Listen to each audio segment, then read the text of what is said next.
Bismillahirrahmanirrahim. Assalamualaikum warahmatullahi wabarakatuh. Waalaikumsalam warahmatullahi wabarakatuh. Kami dari kelompok Momentum dan Impuls. Perkenalkan diri, nama saya Yusnia Rahmayani. Dan Kak Arta Junita.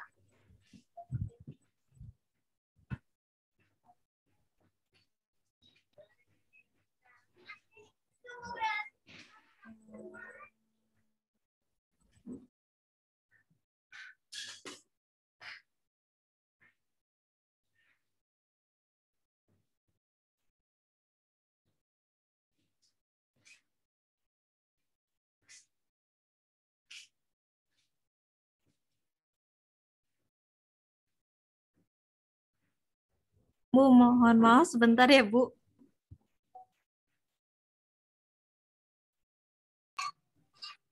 Iya, kenapa nggak bisa keluar suaranya?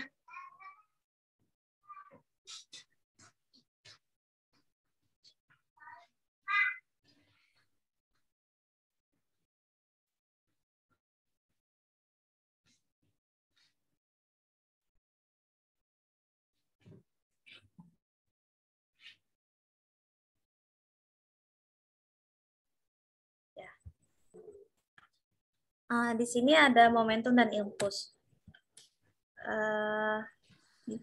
Apa itu momentum? Momentum itu didefinisikan sebagai besaran yang dimiliki oleh benda yang bergerak. Besarnya momentum akan bergantung kepada massa dan kecepatan dari sebuah benda tersebut. Semakin berat benda, maka momentumnya akan semakin besar.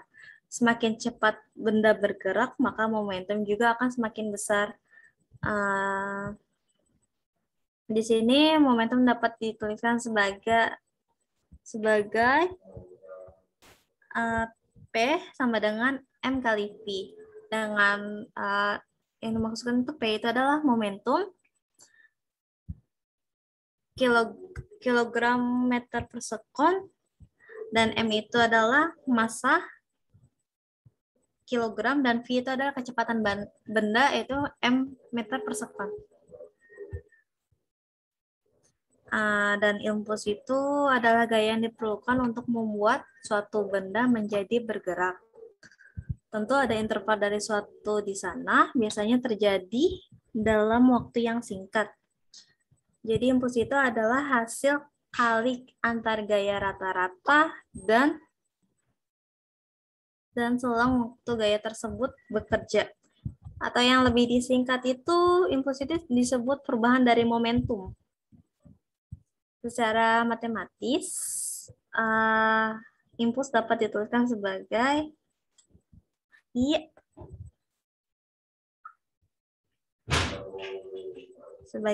sama dengan F kali delta T, dengan I adalah impuls dalam Newton per sekon, F adalah gaya yang diberikan dalam Newton, dan delta T adalah selang waktu dalam sekon.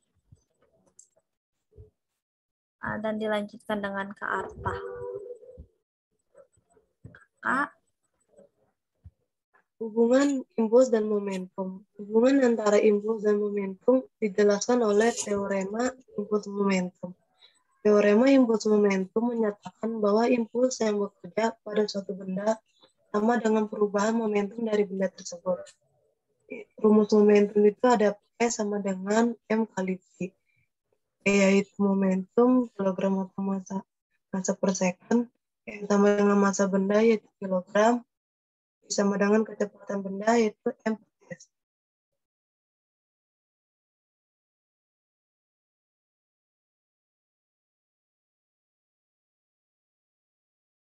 Rumus impuls yaitu I kali F, I sama dengan F kali delta T, F sama dengan M kali A sesuai hukum Newton 2. Yaitu impuls itu impuls, F sama dengan gaya, delta T perubahan waktu atau second, A sama dengan itu percepatan m/s. F kuadrat sama dengan massa atau kilogram. Rumus skala momentum. Sebelum sama dengan sesudah. P1 ditambah P2 sama dengan P1 aksen plus P2 aksen. M1 kali V1 plus M2 kali V2 sama dengan M1 aksen kali V1 aksen tambah M2 aksen kali V2 aksen.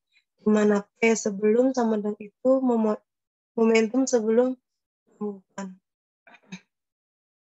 P sesudah sama dengan momentum sesudah tumbukan. 1 dan 2 itu masa benda 1 dan 2.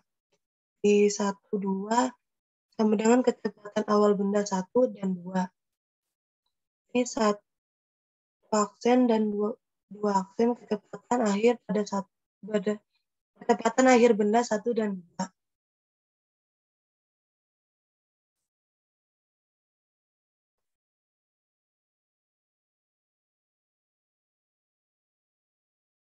Di sini ada contoh soal.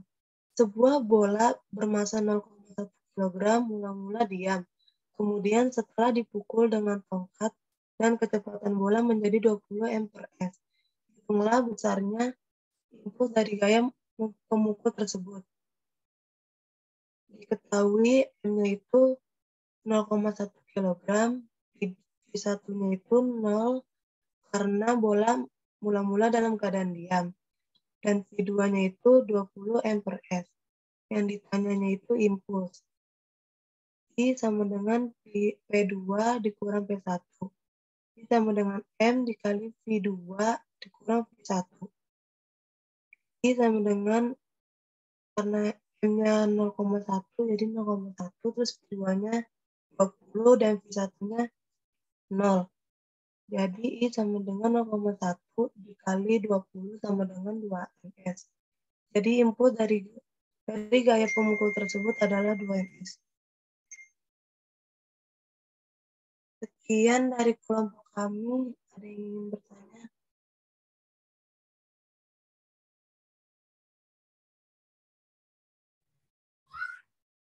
Sekian presentasi dari kelompok kami. Ada yang ingin bertanya?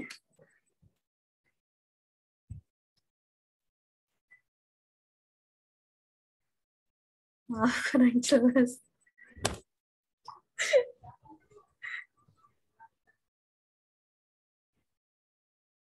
Ara, di grup WhatsApp udah ada yang nanya belum?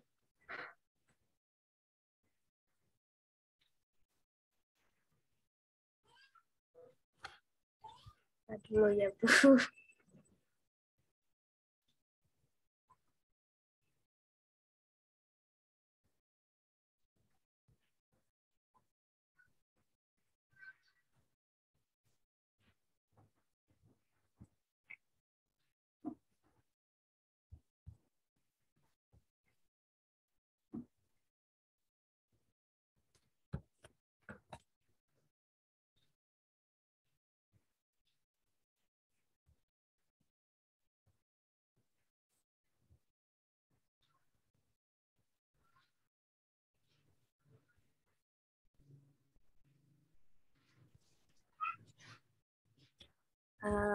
Di sini ada pertanyaan dari Kak Flo, Bu. Siapa? Kak Florita. Oh, Florita. Ya, boleh. Florita tanya apa, Florita? Uh,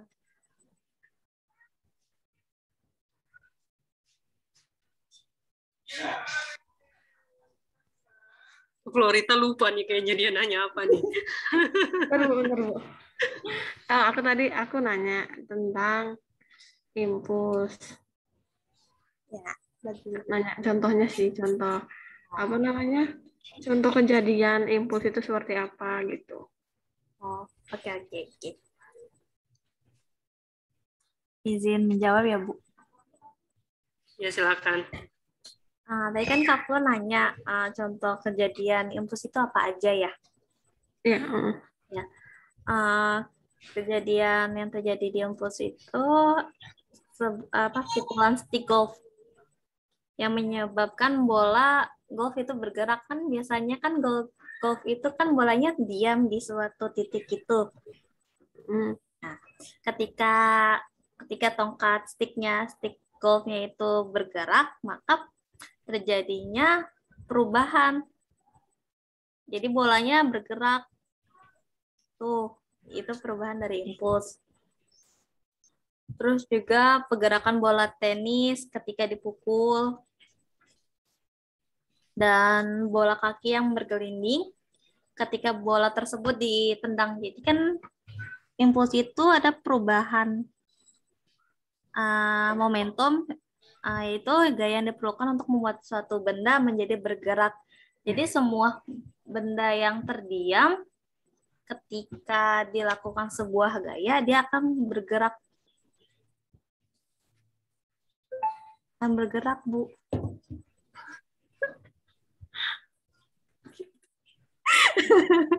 Gitu, Bu, pokoknya. Florita gimana? Florita paham nggak? Paham sih, Bu. Jadi tuh impuls itu berarti kan itu perubahan suatu benda yang tadinya diam jadi bergerak. Iya, Jadi gitu, kayak Bu. pemahamannya itu kayak gitu ya. Iya, gitulah, Bu. Makasih Kak Ara. Kak Sama. Isnia. Ada lagi yang mau bertanya? Yang di grup WhatsApp udah habis, Ara?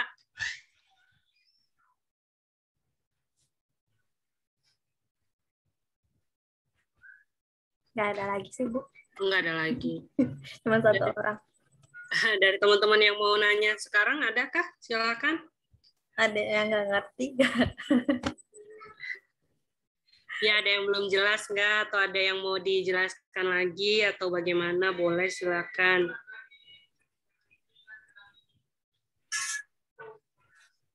Nggak ada ya? Nih nggak ada, Ibu khawatir nih. Nggak ada, ngerti apa enggak nih? Ya ada dua, biasanya kan cewek kalau diem suka iya jawabannya atau suka enggak jawabannya, nggak tentu ya, tergantung ceweknya. Oke, sebelum di stop share ini untuk Ara dan Arta, ya, ini Ibu minta tolong diganti yang ini. Coba Ara ke ini, ke mana impuls yang tadi impuls. Nih. Nah, ya. Ini jangan NS-nya jangan kecil ya, tapi NS karena Newtonnya kapital. Iya, betul.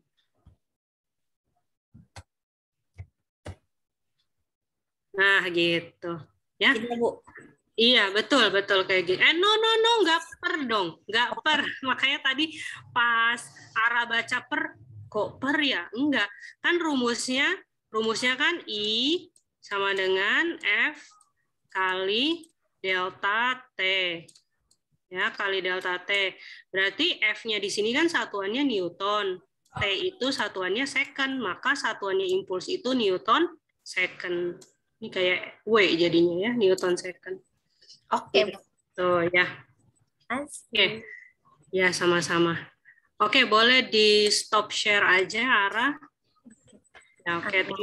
Terima kasih untuk Ara dan Arta tadi untuk presentasinya ya. Sekarang Ibu mau share screen, jadi Ara minta tolong di stop share. Terima kasih. Mohon maaf ada kekurangan dari presentasi kami. Wassalamualaikum warahmatullahi wabarakatuh. Waalaikumsalam warahmatullahi wabarakatuh.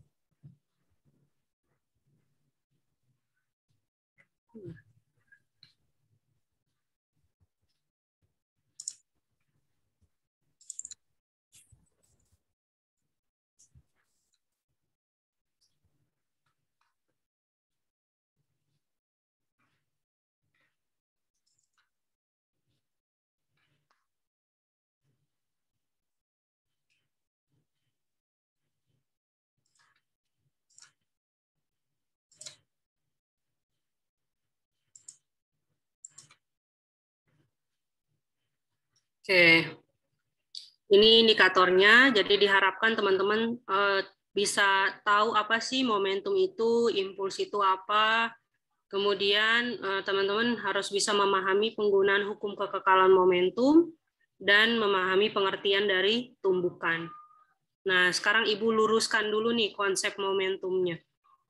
Jadi, teman-teman, momentum itu ukuran kesukaran. Kesukaran itu maksudnya kesulitan, ya, tingkat kesulitan. Untuk apa? Untuk menghentikan suatu benda yang sedang bergerak. Jadi, seberapa sulit sih kita menghentikan benda tersebut ketika sedang bergerak? Itu kita sebut sebagai momentum. Ya, jadi contohnya misalnya gini. Kira-kira kalau motor yang ada di jalan raya sama kereta yang lagi jalan di rel, itu akan sulit menghentikan yang mana? Motor apa kereta?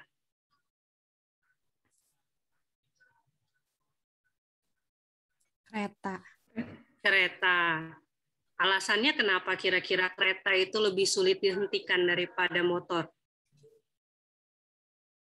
Karena banyak ininya nggak sih Bu, gerbang-gerbongnya, kalau misalnya rem jadinya dia harus pelan-pelan, kalau nggak nunduk gitu. Oh, karena susah Kalau- di remnya ya? Iya, kan kalau motor kita rem bisa gampang gitu.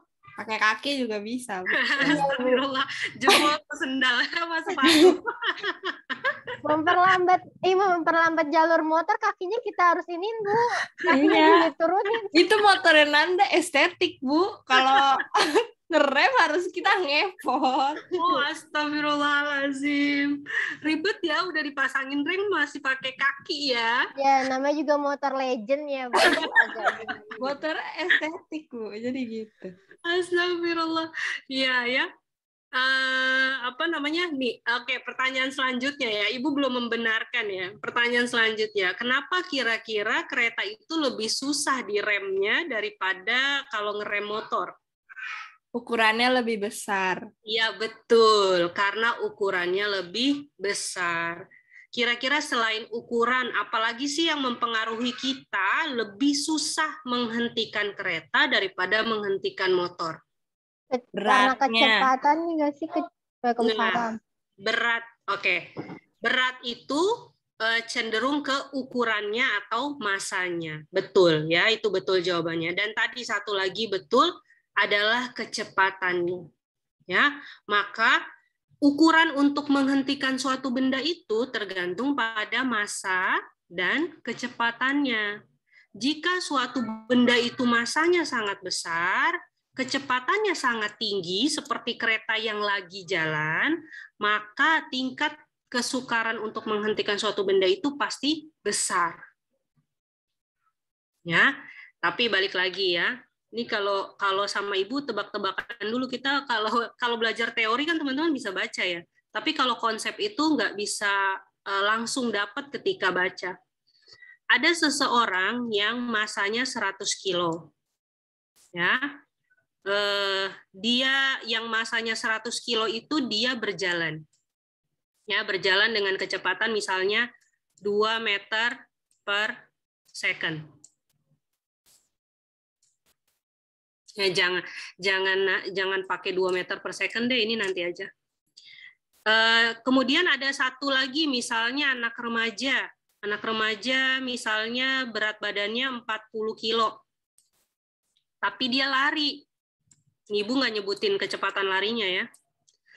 Menurut teman-teman, akan lebih sulit menghentikan yang 100 kilo jalan atau yang 40 kilo lari?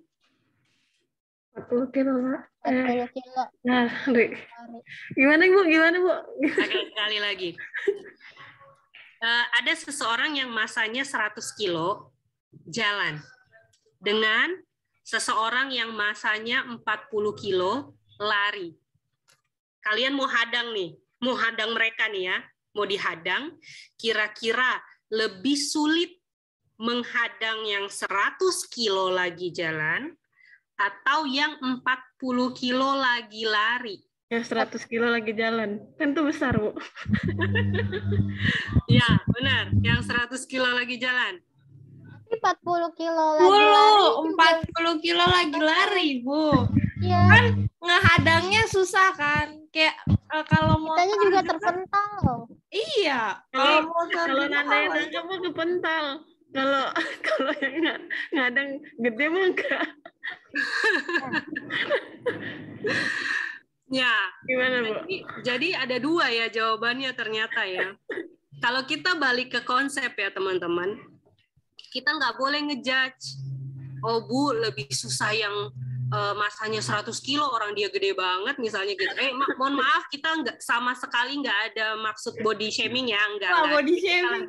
kita lagi belajar, kan kita nggak nyebutin orang ya, kita nggak nyebutin orangnya siapa. Ini Iya. perumpamaan, ini Ya, perumpamaan. ini perumpamaan. Sebut aja ya. namanya Bunga. Atau mawar. Namanya Kabungo. Wah, Kabungo. Salah. Ada yang namanya bunga, ya Allah jangan pakai bunga. Kalau ada yang namanya bunga, pakai mawar aja kan nggak ada Ya yang Mawar. Bungo. Ya Mawar. Tolong Kabungo didengar Kabungo. Ini adiknya Kabungo. ya. Oke, jadi kita nggak boleh ngejudge. Nih, makanya di sini Ibu ngajarin teman-teman, kalau ngelihat sesuatu hal, jangan langsung ngejudge. Ya, kalau teman-teman nggak punya data yang lengkap. Data yang lengkap itu yang dimaksud di sini apa, Bu? Kecepatannya teman-teman belum punya. Maka teman-teman nggak boleh langsung ngejudge bahwa akan lebih sulit menghentikan yang 100 kilo atau yang menghentikan 40 kilo. Tergantung berapa kecepatan mereka jalan sama berapa kecepatan dia lari. Gitu. Ya, contoh misalnya yang 100 kilo jalannya 2 meter per second, contoh. Ya, yang 100 kilo 2 meter per second. Kemudian yang 40 kilo larinya 10 meter per second. Nah, kalau ada waktunya seperti ini, berarti lebih sulit yang mana? Yang lari. Yang lari, Bu. Yang lari, karena di sini momentumnya berapa? Yang si 10 meter per Yang second. 100 kilo. 400. 2 meter per second. Momentumnya 400. 400. 400? Yang 100. Oh, 200. 200. Yang ini baru 400. 400. Ya, maka kalau kasusnya kayak gini, oh iya kita bisa bilang loh, oh ternyata yang 40 kilo sedang berlari 10 meter per second akan lebih sulit dihentikan daripada yang masa tubuhnya 100 kilo, tapi dia jalan 2 meter per second. Tapi tidak menutup kemungkinan, ya. Misal contoh, kalau misalnya yang 100 kilo sama yang 40 kilo sama-sama lari, tapi larinya kecepatannya beda misalnya gitu. Ya, contoh yang 100 ini larinya 10 meter per second misalnya. Yang 40 20 meter per second. Lebih kencang yang ini kan ya? Iya, Bu. Tapi momentumnya gimana? 1.800. 800. Ternyata walaupun kecepatan yang masanya 100 itu lebih kecil daripada yang berlari yang masa tubuhnya 40 kilo, tapi ternyata momentumnya lebih besar yang masanya 100. Dan kalau kasusnya seperti ini, berarti yang masa tubuhnya 100 lebih sulit dihentikan daripada yang masa tubuhnya 40 kilo. Maka pelajarannya adalah teman-teman nggak boleh ngejudge sesuatu yang teman-teman nggak punya data lengkapnya, nggak punya fakta-faktanya. Gitu ya, misalnya teman-teman lagi duduk nih di teras, terus tiba-tiba ada cewek lewat, bajunya berantakan, tengah malam gitu ya, terus langsung deh dalam hati, ih cewek nggak bener, udah pulang malam, baju berantakan gitu ya. Udah suzon aja gitu ya, udah berprasangka buruk. Padahal teman-teman nggak tahu apa-apa. Ya, jangan-jangan dia habis dirampok, apa habis jatuh dari motor, makanya bajunya berantakan, motornya dibegal, misalnya kan kita nggak tahu. Ya, maka teman-teman ketika tidak memiliki fakta yang lengkap, baik dalam ilmu maupun dalam kehidupan sehari-hari ya, teman-teman nggak boleh langsung ngejudge. Ya, jadi ternyata belajar itu bukan asal bisa hitung, paham konsep, tapi ternyata bisa diterapkan di kehidupan sehari-hari. Gitu ya. Itu dia momentum. Jadi momentum itu adalah ukuran kesukaran dari suatu benda untuk menghentikan suatu benda yang sedang bergerak. Ya. Nah, kalau kita bicara besaran baru, lagi-lagi kita harus tahu apa sih yang apakah momentum ini termasuk besaran vektor atau besaran skalar? Maka momentum ini adalah besaran vektor. Jadi kalau dia besaran vektor, maka dia punya arah. Sehingga arahnya seperti yang sudah kita sepakati. Kalau dia ke kanan pasti positif, kalau dia ke kiri pasti negatif. Kalau dia ke bawah pasti negatif, kalau dia ke atas pasti positif. Ya, jadi kita sudah menentukannya. Memang sudah ditentukan seperti itu. Kesepakatan bersama ya, supaya ketika kita mulai menghitung, kita bakal dapat nilai yang sama. Oke, kita lanjut. Nah, ini contoh soalnya. Oke, ini Ibu, kalau yang ini kan teman-teman tinggal masukin angkanya aja ya. Ibu bahas yang ini aja sedikit. Sebuah kelereng bermasa 1 kilo. Ya, kelereng A 1 kilo, kemudian bergerak ke arah kanan dengan kecepatan 8, berarti ke arah kanan. Kemudian benda B-nya itu 2 kilo ke arah kiri dengan kecepatan 3 meter per second. Nah, maka ketika kita masuk ke dalam rumus momentum, ya, rumus momentum itu kan P sama dengan M kali V. Nah, kalau P-nya benda A, berarti PA ya. PA, M-nya berapa? M-nya adalah 1 kilo. V-nya berapa? V-nya 8. 8 ke arah mana?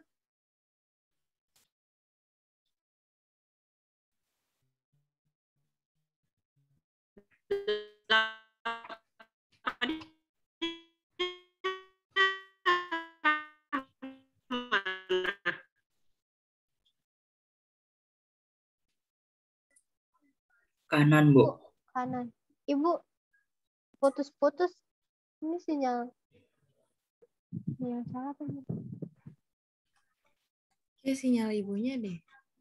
Ya, ibunya jadi nge-pause sendiri. Iya. Ini ya. Udah sampai mana, Nat? Sampai kanan. Sampai kanan.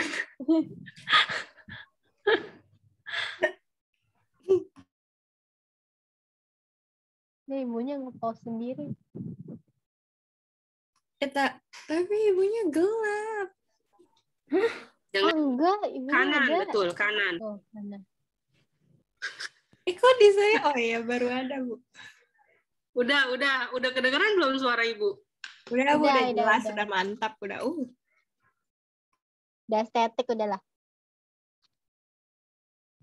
Ya, Ibunya ibunya nge-pause lagi. ibunya. Udah kedengeran belum suara Ibu? Udah, Bu. tapi ibunya nggak gerak. Oh ya, udah, Bu, udah. Udah.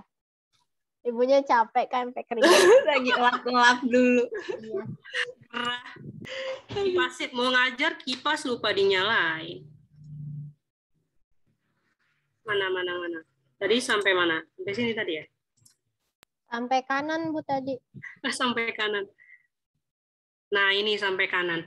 Maka ketika kecepatan dari suatu benda itu arahnya ke kanan, maka di sini kita dikalinya 1 dikali 8. Positif, karena dia ke arah kanan. Kalau benda yang kedua, ya, benda yang kedua itu dia ke arah kiri. Maka ketika masuk ke perhitungan, momentumnya B itu sama dengan M kali V. Nah, M-nya pakai MB, berarti 2 kilo, ya, 2. V-nya 3 meter per second ke arah kiri. Karena dia ke arah kiri, maka di sini kita kalinya dikali min 3. Jadi arahnya itu harus dibawa. Ya, arahnya harus dibawa. Bu, gimana kalau misalnya ternyata hasil momentumnya negatif? Nggak apa-apa, berarti nanti dia arahnya ke kiri. Jadi teman-teman nggak usah khawatir kalau nanti dapat nilai negatif, nggak apa-apa, berarti arahnya ke kiri. Tadi ya, momentum itu punya arah, jadi kalau positif ke kanan, negatif ke kiri.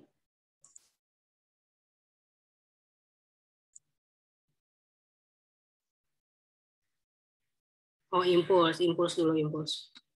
Nah, tadi kalau Florita tanya impuls itu contohnya kayak apa sih? Jadi kalau momentum itu sama impuls, dia prinsipnya hampir sama. Ya, ada tumbukannya, sama-sama ada tumbukannya. Tapi yang membedakannya, impuls itu kita melihat selang waktu. Ya, artinya benda itu bertumbukan selama berapa lama. Kalau impuls, kalau momentum kita nggak lihat itu. Kita hanya lihat seberapa besar sih dia bisa dihentikan. Tapi kalau impuls, kita lihat ketika suatu benda bertumbukan dengan benda lain, berapa waktunya itu kita pertimbangkan. Ya, nah makanya tadi sudah dijelaskan juga, impuls itu adalah salah satu dari perubahan momentum. Ya, teman-teman bisa pakai rumus yang ini atau bisa pakai rumus yang ini sesuai dengan yang diketahui oleh soal. Ya, jadi balik lagi ke soalnya. Oke, ini contoh soal nanti teman-teman pelajarin aja. Oh, ini hukum kekekalan momentum. Jadi teman-teman, suatu benda, ini kita cerita momentum dulu sebelum sampai ke sini ya, biar teman-teman paham. Jadi ada dua buah benda. Dua benda itu bergerak saling mendekati. Ya, bergerak saling mendekati, kemudian mereka bertumbukan. Ya, nih bertumbukan, tabrakan bahasanya ya, tabrakan. Nah, setelah itu akan ada kejadian yang tidak bisa kita prediksi. Ya, kita nggak bisa prediksi kejadian selanjutnya. Nah, maka setelah tumbukan ini, ya ada beberapa versi, tergantung dari jenis tumbukannya. Ya, ada namanya tumbukan lenting sempurna. Nanti ada PPT-nya di depannya. Ini kita bahas di sebelah sini karena mau bahas rumus yang ini ya. Lenting sempurna. Jadi kalau lenting sempurna, dia tabrakan, ya, tabrakan, kemudian dua-duanya mental. Ini kasus-kasusnya ya, satu ke kanan, satu ke kiri, saling menjauhi. Jadi tadi mereka datangnya saling mendekati, tabrak, terus mental. Jadi ya kasusnya, nah kayak ini. Ini cepet banget ya, kelihatan apa enggak tadi? Nah, itu namanya lenting sempurna. Mungkin teman-teman lihat ini dulu kali ya. Kemudian ada namanya tumbukan tidak lenting sama sekali. Jadi kalau tidak lenting, setelah tumbukan itu tidak ada yang mental, tapi nyeret. Ya, nyeret. Ibarat kalau tumbukan lenting sempurna itu motor sama motor tabrakan jebret, terus mental dua-duanya. Kalau tumbukan tidak lenting ya, tidak lenting berarti nggak ada yang mental. Kalau tidak ada yang mental berarti nyeret. Jadi ibarat kayak truk nabrak motor, truknya nyeret motor sampai sekian meter. Gitu ya, itu tidak lenting. Nah, kalau lenting sebagian, di sini kan kita pakai dua benda. Kalau sempurna, dua-duanya mental. Kalau tidak sempurna, berarti dua-duanya nggak ada yang mental, tapi terseret. Kalau tumbukan lenting sebagian, berarti hanya satu yang mental. Nah, gitu ya. Jadi dia hanya satu. Bu, yang satunya lagi sebagai apa ya? Ini sebagai bidangnya. Ya. Atau kalau kita mau bicara bola juga, bola. Atau kalau kita mau bicara benda juga, misalnya ada dua buah benda bergerak, ya, misalnya nih saling mendekati. Ketika dia lentingnya sebagian, berarti cuma satu yang mental. Misalnya, yang mental cuma yang ini aja. Nah, yang ini gimana? Yang ini diam. Nah, itu namanya lenting sebagian. Jadi cuma satu yang mental. Kalau tidak lenting, dua-duanya tidak ada yang mental. Kalau lentingnya sempurna, berarti dua-duanya mental. Ya. Nah, ini di sini tadi Ibu mau cerita ya. Setelah tumbukan itu ada beberapa versi. Ada lenting sempurna, ya, ada yang tidak lenting, dan ada yang lenting sebagian. Ini SB aja ya, sebagian. Sekarang kita balik dulu ke rumus yang tadi. Nah, ini. Nah, penggunaan rumus ini, teman-teman, bisa digunakan untuk 3 jenis tumbukan tadi. 3-tiganya bisa pakai rumus yang ini, Bu. Bisa. Ya, jadi teman-teman nggak banyak rumus yang dihafal. Ya, yang teman-teman perlu ingat itu konsepnya aja sebenarnya. Kalau teman-teman paham konsepnya, teman-teman akan tahu rumusnya secara otomatis. Ya, jadi hukum kekekalan momentum itu berbunyi jumlah momentum benda sebelum, ya, berarti ada momentum 1, benda 1, ditambah momentum benda 2. Itu sebelum tumbukan. Berarti kasusnya ada di mana? Ada di sini.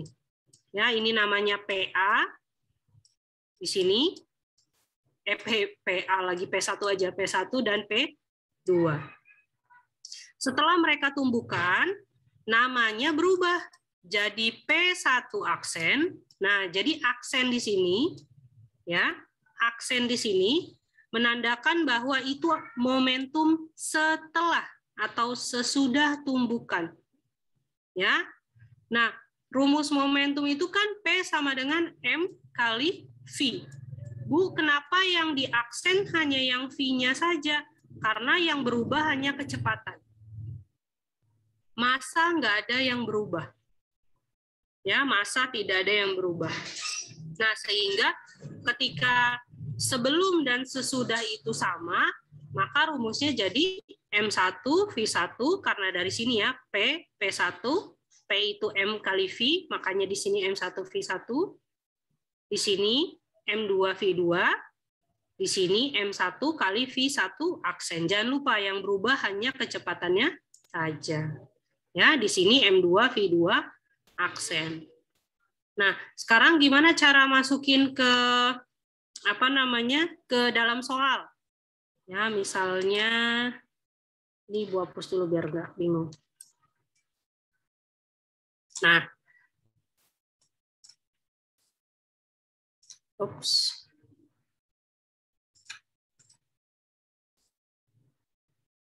misalnya ini benda satu, ini benda 2. Ya, benda satunya 2 kilo dengan bergerak ke kanan dengan kecepatan 3 meter per second. Kemudian benda yang kedua, masanya 4 kilogram, bergerak ke arah kiri dengan kecepatan 6 meter per second. Ya. Kemudian setelah mereka bertumbukan, benda yang pertama bergerak ke arah kiri dengan kecepatan 2 meter per second. Ya. Berapakah kecepatan benda yang kedua setelah tumbukan? Gitu. Itu soalnya. Ya, jadi teman-teman tidak semua soal momentum itu berupa gambar kayak gini ya. Biasanya dia dalam bentuk soal cerita, teman-teman yang harus bikin gambarannya sendiri. Bu, haruskah kita bikin gambarannya? Enggak. Tapi teman-teman akan lebih gampang ketika teman-teman sudah bikin gambarannya. Kalau teman-teman udah bikin gambar kayak gini, masukin angka ke dalam rumusnya itu jadi sangat gampang. Ya, jadi nggak pakai mikir lagi, udah ketahuan, oh yang ini angkanya sekian, yang ini angkanya sekian. Oke, kita coba ya. Kalau dalam kasus seperti ini, berarti M1-nya berapa kilo?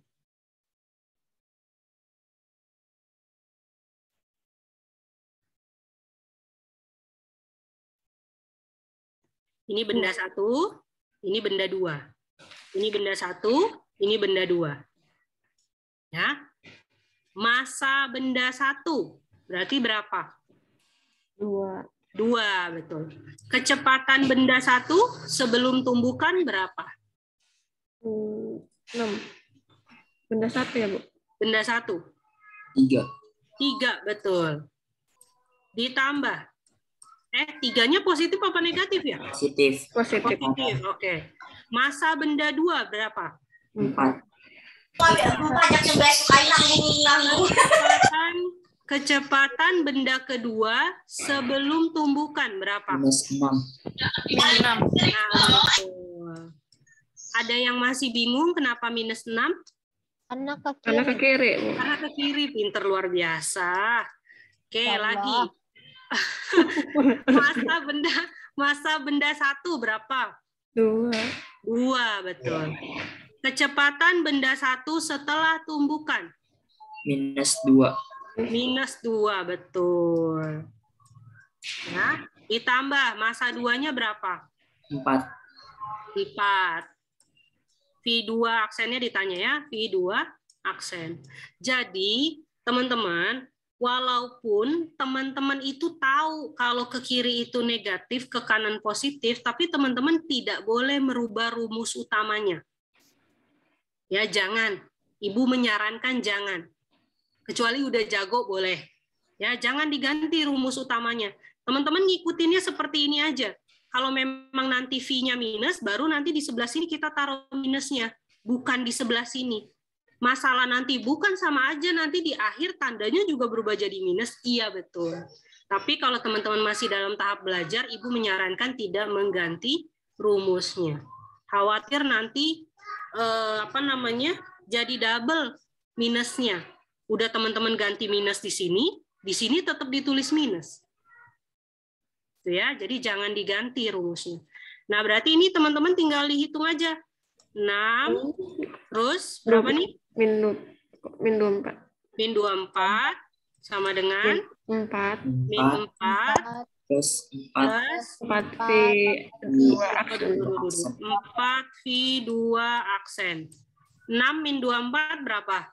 -18. Min 18 sama dengan? Sama Min dengan 4-nya pindahin aja, ini min 4-nya langsung pindahin aja. Min 4 pindah jadi berapa? 14. Jadi tambah 4. Ya, plus 4 dulu ya, sama dengan 4V2 aksen. Berarti min 14 sama dengan 4V2 aksen. Berarti V2 aksen sama dengan Min 14 dibagi koma ya, Bu? min 14, min 14 dibagi 4. Iya, nggak apa-apa. Nah, hasilnya koma nggak ada masalah. Berapa tuh? 3,5 ya, 3,5. Satuannya apa? Meter per second. Betul, meter per second. Betul ya. Dia nggak min, Bu? Oh iya, betul min. Jangan lupa itu minnya harus ditambah. Artinya benda kedua setelah tumbukan arahnya kemana? Ke kiri. Ke kiri, betul. Ya, jadi kalau kita gambar, gambarnya udah jadi. Nggak boleh begini gambarnya. Ya, gambarnya udah nggak boleh begini. Berarti gambarnya satu ke arah kiri, yang kedua juga ke arah kiri. Gitu ya. Tapi nggak ada masalah kalau teman-teman mau bikin dia ke arah kanan. Kan kita nggak tahu dia ke arah mana. Dan teman-teman nggak boleh nebak ya. Nggak boleh nebak dia akan ke arah mana, itu nggak boleh. Nanti kita bisa tahu apakah dia akan ke kiri atau ke kanan dari hasil akhir ini. Kalau dia positif ya dia ke kanan, kalau dia negatif ya berarti dia ke kiri. Oke, sampai sini ada yang mau ditanyakan dulu, silakan. Nggak ada, oke kita lanjut. Oh, ini aplikasi tumbukan dalam farmasi. Jadi ini suntik sama infus kurang lebih sama ya. Jadi teman-teman, tumbukan itu tidak selalu yang bisa terlihat oleh mata. Ada beberapa jenis tumbukan yang tidak terlihat oleh mata. Misalnya, ketika suatu zat cair itu kita kocok aja misalnya, kita kocok di dalam suatu wadah, itu pasti terdapat tumbukan antar partikel. Cuman kita nggak lihat aja. Ya, begitu juga pada jarum suntik. Ketika jarum suntik itu mulai ditekan bagian ujungnya, maka akan terjadi tumbukan antar partikel di dalam suntikannya. Ya, makanya kenapa suntikannya bisa keluar, salah omongan Ibu salah. Zat di dalam suntikan itu bisa keluar, itu dikarenakan ada tekanan ya dari bagian belakang suntikan dan ada tumbukan antar partikel pada zat yang ada di dalam suntikan. Ya. Begitu juga dengan infus. Infus itu kan dia ada bagian tetesannya ya. Misalnya ini kantong HCl-nya, biasanya kan ada garisnya baru selangnya gitu ya. Nah kan ininya netes ke bagian apa namanya Ibu nggak tahu nih. Ya, jadi ketika dia menetes ada tumbukan antara zat cair yang menetes dari atas dengan zat cair yang memang sudah ada di wadahnya. Ya. Kemudian penggerusan obat. Kalau penggerusan obat itu jelas ya, kan kita kalau mau gerus pasti kita tumbuk dulu sedikit, kemudian baru kita gerus. Nah, proses gerusnya sendiri itu salah satu dari tumbukan. Ya. Kemudian tumbukan zat dalam proses pencampuran obat sediaan cair. Nah, itu misalnya kita mau bikin suspensi atau emulsi ataupun sirup, itu pasti ada tumbukan yang terjadi di dalam wadahnya. Ya. Sama pengempaan tablet. Tablet itu kan nggak tiba-tiba muncul tablet ya teman-teman. Dari serbuk dulu, ya serbuk, baru kita kempa. Kalau bahasa orang farmasi gitu ya. Kita kempa, artinya kita padatkan. Ya, kita padatkan sehingga dia menjadi tablet. Nah, proses pengempaannya itu salah satu dari aplikasi tumbukan. Ya. Nah, ini tadi udah kita bahas. Ini kita bahas yang di sini. Tadi kan Ibu bilang sama teman-teman, rumusnya itu bisa dipakai buat ketiganya loh. Tapi ada beberapa catatan yang teman-teman harus tahu. Kayaknya di sini aja biar luas ya. Kan rumusnya M1 V1 ditambah M2 V2 sama dengan M1 V1 aksen ditambah M2 V2 aksen. Nah, di tumbukan lenting sempurna, teman-teman bisa pakai seperti biasa. Di tumbukan lenting sebagian, teman-teman bisa pakai rumusnya seperti biasa. Yang agak spesial itu ketika di tidak lenting sama sekali. Ya, rumus basicnya tetap yang ini. Ya, tetap yang ini. Tapi kalau teman-teman lihat, ketika tumbukan tidak lenting sekali itu dia menyeret. Kok berhenti animasinya? Ya, dia menyeret. Nah, maka kecepatan bendanya itu kan jadi sama karena diseret ya. Karena diseret kan berarti sama. Jadi misalnya truk nih nabrak motor, truknya lagi kecepatan 40 km per jam, berarti kan motornya ngikutin kecepatan truknya. Ya. Maka di sini kita bisa bilang kecepatan benda satu setelah tumbukan itu sama loh dengan kecepatan benda yang kedua setelah tumbukan. Lagi-lagi kenapa bisa sama, Bu? Karena mereka menyeret, ya bersama-sama bergerak. Nah, maka di sini pilihannya bisa dua.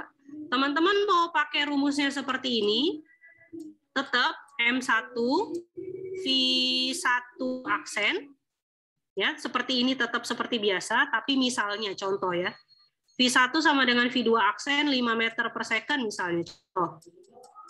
Nah berarti M1 kali 5 ditambah M2 kali 5, itu boleh kayak gitu. Atau teman-teman bisa punya rumus baru. Bentar, ini Ibu hapus dulu. Ops. Ini kan M1 V1. Karena V1 dan V2 itu nilainya sama, maka kita namakan mereka adalah V aksen. Kita namain sendiri ya, V aksen. Berarti bisa kita keluarin M1 ditambah M2 dikali V aksen. Toh kalau kita kali substitusi, sama kayak yang ini. Ya, maka teman-teman boleh pakai rumus yang ini tetap ya, depannya tetap M1 ditambah M2 V2 aksen. M2 V2. Jadi boleh teman-teman mau pakai rumus yang ini boleh, mau pakai rumus yang ini boleh. Bu, kalau saya ngafalin rumus yang ini lagi, jadinya kebanyakan yang saya hafalin yang ini aja. Ya nggak apa-apa, nggak ada masalah. Tapi dengan catatan ketika V1 sama V2 aksen sama-sama 5, berarti di sini 5, di sini 5 juga. Toh hasilnya pasti sama, nggak mungkin beda. Ya, itu perbedaan sedikit aja. Pada tumbukan tidak lenting sama sekali karena kasusnya mereka terseret, nggak ada yang mental. Ya, kemudian ada namanya koefisien restitusi, teman-teman. Koefisien restitusi itu tingkat kelentingan suatu benda. Maka ketika tumbukan lenting sempurna itu dia dua-duanya mental, ya, satu ke kiri, satu ke kanan, maka koefisien restitusinya nilainya 1. Ya, koefisien nilai restitusi paling tinggi itu 1. Maka ketika bendanya lenting, sangat lenting, maka nilai koefisien restitusi adalah 1. Ketika dia tidak lenting sama sekali, maka nilai koefisien restitusinya 0. Berarti nggak lenting, benda itu nggak bisa mental gitu ya. Ketika dia masuk ke dalam tumbukan lenting sebagian, maka nilai koefisien restitusi itu ada di antara 0 dan 1. Gitu. Ya, ini pun nggak perlu dihafal teman-teman, orang angkanya cuma 1 sama 0, ya. Kalau maksimal 1 atau lenting sempurna 1, kalau nggak lenting sempurna, kalau nggak lenting sama sekali berarti 0. Kalau lentingnya cuma sebagian, ya berarti di antara itu. Jadi teman-teman nggak perlu dihafal-hafalin koefisien restitusi ini. Sampai sini ada yang mau tanya dulu? Udah mau jam 11.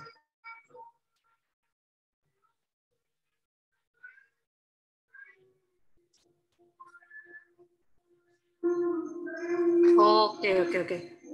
Teman-teman, jadi kasus tumbukan itu tidak selalu ada 2 buah benda yang saling mendekati.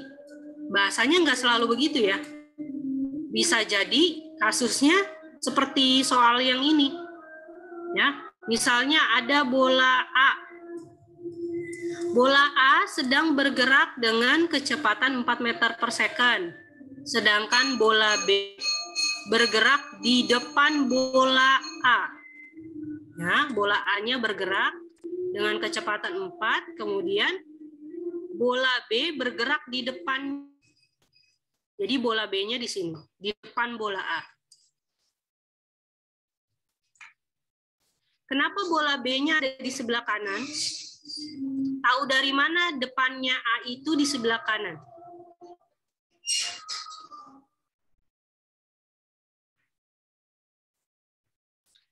Ada yang bisa jawab? Kenapa B itu di depan A, letaknya di sebelah kanan?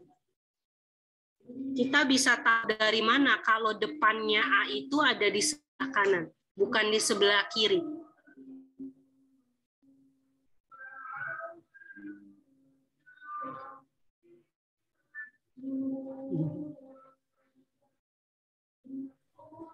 Yang searah ini nggak sih, Bu?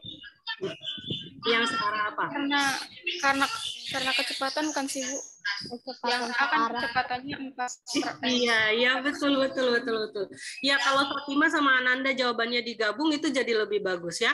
Kita bisa tahu depannya A itu karena arah kecepatannya. Jadi kalau misalnya ternyata arah bola A itu ke arah kiri, maka depannya kiri atau kanan?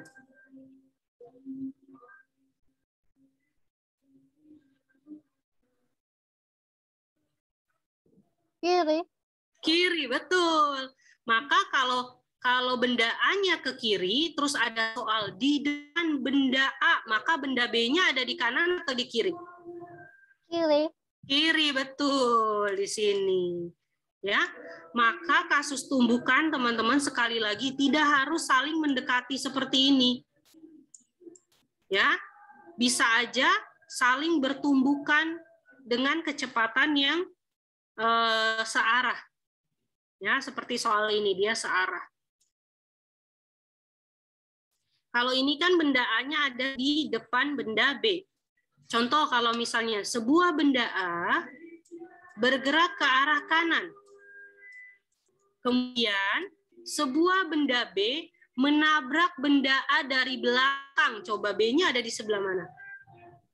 Di belakangnya A. Iya, di sebelah kanan. Kiri apa kanan, Anda? Kiri. Kiri, betul. B-nya ada di belakang A, dia ada di sebelah kiri. Makanya dia nabraknya begini. Jadi tidak harus selalu tadi ya, saling mendekati, tapi bisa juga ditabrak dari belakang atau ditabrak dari depan. Kalau ditabrak dari depan ini berarti ya, ditabrak dari depan berarti ini. Ya. Jadi nanti teman-teman menyesuaikan sesuai dengan contoh soalnya. Oh, coba kita baca yang ini. Sebuah peluru 20 gram mengenai segumpal lilin mainan dan tergantung pada seutas tali. Oh, ada seutas tali, terus ada lilin yang ngegantung, terus ada peluru ditembak. Peluru ya, peluru. Ya misalnya begitu aja lah yang gampang, segitiga ya, peluru. Kemudian peluru itu masuk dan melekat. Berarti masuk dan melekat, nyangkut berarti di lilinnya. Berarti ini termasuk yang lenting sempurna, lenting sebagian, atau tidak lenting? Tidak lenting. Tidak lenting, pinter luar biasa loh. Tidak lenting, ya. Maka kalau tidak lenting tadi kita pakai rumus yang ini nih, ya. Yang M1 ditambah M2 dikali V aksen. Ya, sekalipun teman-teman mau bikin M1 kali V aksen, ya, M1 kali V1 aksen ditambah M2 kali V2 aksen, itu juga boleh. Tapi teman-teman harus ingat ya, nilai ini itu sama dengan nilai yang ini. Ya, berarti nanti di sini nulisnya 0,2 V aksen ditambah 0,02 V aksen. Jadi sama tuh. Sama aja, mau pakai mana aja boleh. Senyaman dan sepaham teman-teman aja. Gitu ya. Bedanya hanya yang ini dipakai di masing-masing angka, ya. Kalau yang ini V-nya dikeluarin, angkanya dijumlah. Gitu. Sama aja, nggak ada bedanya ya. Oke.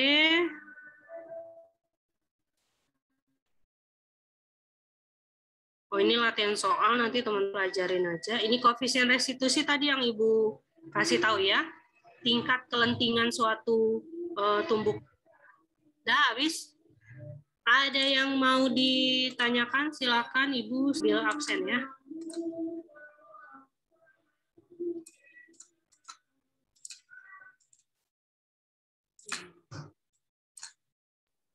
Ibu. Ya. Nilai UTS-nya bagus-bagus nggak? Nilai UTS kebanyakan bagus. Ya, kebanyakan bagus, tapi memang kayaknya tetap ada yang 60 tuh tetap ada. Mau dilihat sekarang? Apa mau ditunggu? Dilihat sekarang estetik deh, Bu. Ditunggu aja, Bu, kayaknya. Jangan, Bu, ditunggu aja kayaknya. Kan kasihan. Barangkali awak. Untung Anda. Aku. Oh iya. Siapa tahu saya yang Iya. ada malu saya. Tiba-tiba Ya, nilai Anda 100 terlihat semua di sini. Kayaknya nggak ada yang 100 deh. Tapi Ya. Kayaknya Ibu belum mastiin lagi. Nanti Ibu pastiin dulu ya. Makanya tadi Ibu tanya, kalau mau dikasih lihat sekarang bisa, tapi itu semua nilainya kelihatan. Privacy, Bu, privacy. Iya, privacy. Oke, nggak apa-apa ya. Kita harus menjaga data pasien ya kan? Oh iya dong. Gimana ini? Kita harus menjaga kenyamanan warga sekitar. Ya, betul. Agar tidak menimbulkan irian ya. Tidak menimbulkan pertimpukan Pure antar mahasiswa, Ibu. Biar nggak ketahuan kalau ada yang nanya nilainya lebih tinggi daripada yang ditanya ya kan? Wah. Itu sih konsep utamanya. Oke, Ibu absen dulu. Sarah Permata. Oh, Sarahnya ada 2. Sarah Permata. Hadir, Bu. Kak Sarah, Bu, hadir. Oh iya. Sarah Fauzia. Saya, Bu, hadir. Sylvia. Hadir, Ibu. Anissa Rahma. Ada Ibu tadi izin ada pasien. Oh iya, oke. Gita. Hadir, Bu. Yusnia. Hadir, Bu. Roida. Hadir, Bu. Florita. Hadir, Bu, hadir. Putri. Hadir, Bu. Farizan. Hadir, Bu. Arta. Hadir, Bu. Zaira. Hadir Bu. Syal Sabila. Hadir, Bu. Ananda. Hadir Ibu. Siti Fatimah. Hadir Bu. Abdul Hafiz. Hadir, Bu. Puji. Puji udah keluar, Bu. Oh, Puji udah keluar. Oke. Tri Amelia. Anita.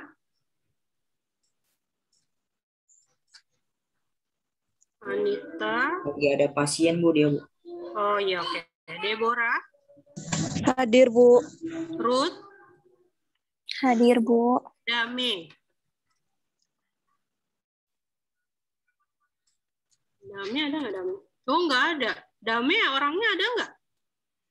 Nggak ada, Bu. Baru denger juga, Bu, namanya. Emang iya? Kemarin Ibu udah ngabsen tahu kayaknya. Oh, Dame. Kayaknya orang siang nih. Sore ya, Bu. Itu anak sore, Bu. Iya deh. Oh, alah. Iya.